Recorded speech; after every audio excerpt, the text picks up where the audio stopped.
आज हम क्लास 7 के हिंदी बुक का चैप्टर पानी रे पानी का क्वेश्चन आंसर सीखेंगे। तो यहाँ पर सबसे पहले मेरी समझ से क्वेश्चन टॉपिक करके दिया हुआ है। तो इसका क नंबर है, निम्नलिखित प्रश्नों का सही उत्तर कौन सा है। उसके सामने तारा बनाइए। कुछ प्रश्नों के एक से अधिक उत्तर भी हो सकते हैं। तो पहला क्वेश्चन है, हमारा भूजल भंडार निम्नलिखित में से किससे समृद्ध होता है।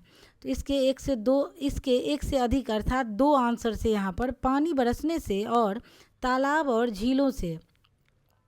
दूसरा क्वेश्चन है निम्नलिखित में से कौन सी बात जल चक्र से संबंधित है। तो इसके फिर से एक से अधिक आंसर्स हैं।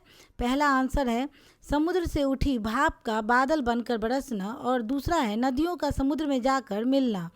क्वेश्चन नंबर 3 है, इस बड़ी गलती की सज़ा अब हम सबको मिल रही है, यहाँ किस गलती की ओर संकेत किया गया है। तो इसका उत्तर है तालाबों को कचरे से पाट कर समाप्त करना। नेक्स्ट क्वेश्चन है, जहाँ हमें स्तंभ 1 और स्तंभ 2 दिए गए हैं। स्तंभ 1 में कुछ टॉपिक्स दिए गए हैं इस पाठ से, और आपको उस हर एक शब्द का और टॉपिक का अर्थ बताना है स्तंभ 2 में से खोजकर। क्वेश्चन कुछ इस प्रकार है कि पाठ में से कुछ शब्द समूह या संदर्भ चुनकर स्तंभ 1 में दिए गए हैं और उनके अर्थ स्तंभ 2 में दिए गए हैं। अपने समूह में इन पर चर्चा कीजिए और रेखा खींचकर सही मिलान कीजिए। तो स्तंभ 1 का पहला है वर्षा जल संग्रहण। तो इसका आंसर होगा नंबर 2। स्तंभ 2 से नंबर 2 इसका आंसर है। वर्षा के जल को प्राकृतिक अथवा कृत्रिम रूप से धरती में संग्रह करना ही वर्षा जल संग्रहण कहलाता है। नंबर 2 है जल संकट।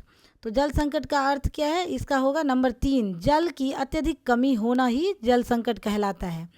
नंबर 3 है जल चक्र।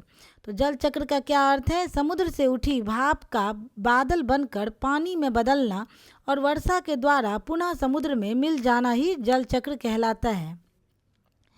उसके बाद नंबर 4 है भूजल। जमीन के नीचे छिपा जल भंडार, जमीन के अंदर जो जल भंडार छिपा है उसे भूजल कहते हैं। इसके बाद कुछ प्रश्न हैं, उनके उत्तर हमें देने हैं। तो पहला प्रश्न है, पाठ में धरती को एक बहुत बड़ी गुल्लक क्यों कहा गया है। गुल्लक का अर्थ होता है पिगी बैंक, यानी जिसमें आप पैसे जमा करते हैं। तो उत्तर है, हम गुल्लक में थोड़े थोड़े पैसे जमा करते हैं और आवश्यकता पड़ने पर उसका उपयोग करते हैं। ठीक इसी प्रकार बारिश के समय में जल स्रोतों का पानी रिसकर धरती के नीचे जमा होता रहता है। आवश्यकता पड़ने पर हम इस जल भंडार का उपयोग करते हैं, इसलिए पाठ में धरती को बहुत बड़ी गुल्लक कहा गया है।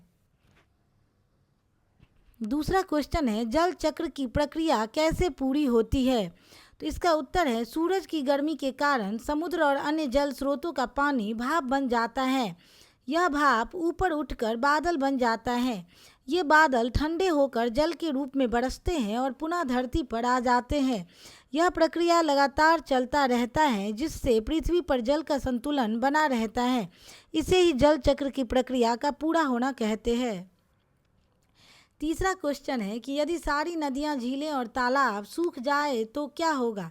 इसका उत्तर है, यदि सारी नदियाँ, झीलें और तालाब सूख जाएं तो भूजल का स्तर गिर जाएगा, जिस कारण पीने का पानी, फसलों की सिंचाई और उद्योगों के लिए जल संकट उत्पन्न हो जाएगी। पशु पक्षी, पेड़ पौधे और मनुष्य सभी के जीवन संकट में पड़ जाएंगे। पृथ्वी पर जीवन असंभव हो जाएगी। चौथा क्वेश्चन है, पाठ में पानी को रुपयों से भी कई गुना मूल्यवान क्यों बताया गया है। मूल्यवान का अर्थ होता है बहुत अधिक प्रीशियस, यानी ऐसे चीज़ जिसे आप पैसे देकर भी नहीं खरीद सकते, क्योंकि इसका कोई मूल्य नहीं है। यह बहुत ही अधिक कीमती है, कितना भी आपके पास पैसे हो आप वह खरीद नहीं सकते।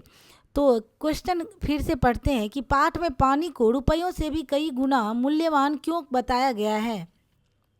इसका उत्तर है, बिना पानी के जीवन की कल्पना भी नहीं की जा सकती है, जबकि रुपयों के अभाव में भी जीना संभव है। पानी जीवन का आधार है। पृथ्वी पर इसका अभाव हो जाए तो चाहे जितने भी रुपए हमारे पास हों, हम इसे खरीद नहीं सकते हैं। इसलिए पानी को रुपयों से भी कई गुना मूल्यवान बताया गया है। धन्यवाद।